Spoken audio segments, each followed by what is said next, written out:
there does seem to be another option that I wonder if it's possible, and that's to sanction Israel. Like, what the West and the United States, they're so ready to sanction everybody on the planet, and Right. you look at the United States wrong, they'll slap a sanction on you.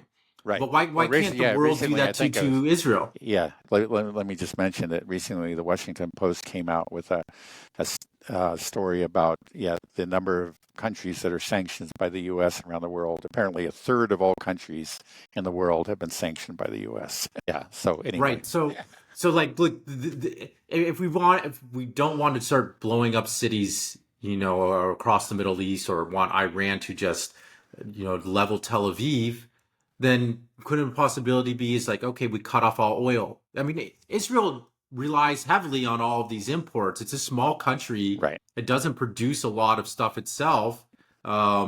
So if Well, you'd we, have it's to. not like Russia, Right. If you're talking about it's oil, then you got to look at Turkey.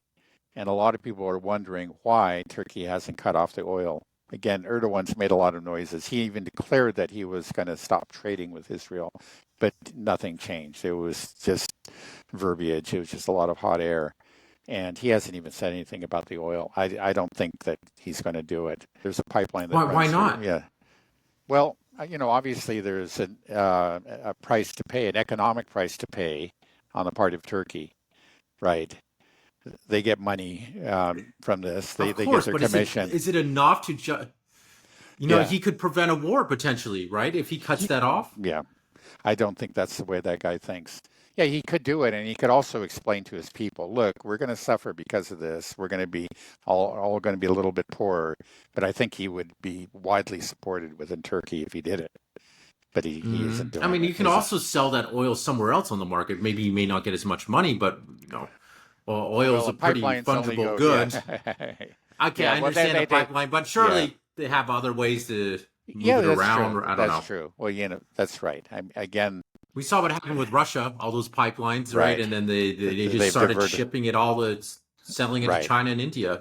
right. And then from where it's transshipped to Europe, right? So do you think that's a possibility? Can like the world get Oh, together if it's basically only the United States that is saying that okay, we got your back, Israel, and everybody else is realizing, wow, this is going to blow up, and Israel is just dead set on starting this war. They're doing everything in their power to start this war. right. It's clear. It's Like obvious. It's just like think about just right, exactly. Well, I mean, we pretty much, again, as us little guys right here, we could see what was coming. There's something like this. That clearly Netanyahu was trying to start a war.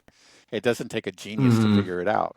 It's about as obvious a thing as can possibly be.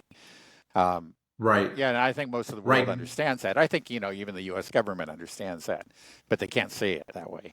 They just again, they're being just led along by the nose by Netanyahu. They do his bidding, even when they grumble inwardly, but they do his bidding.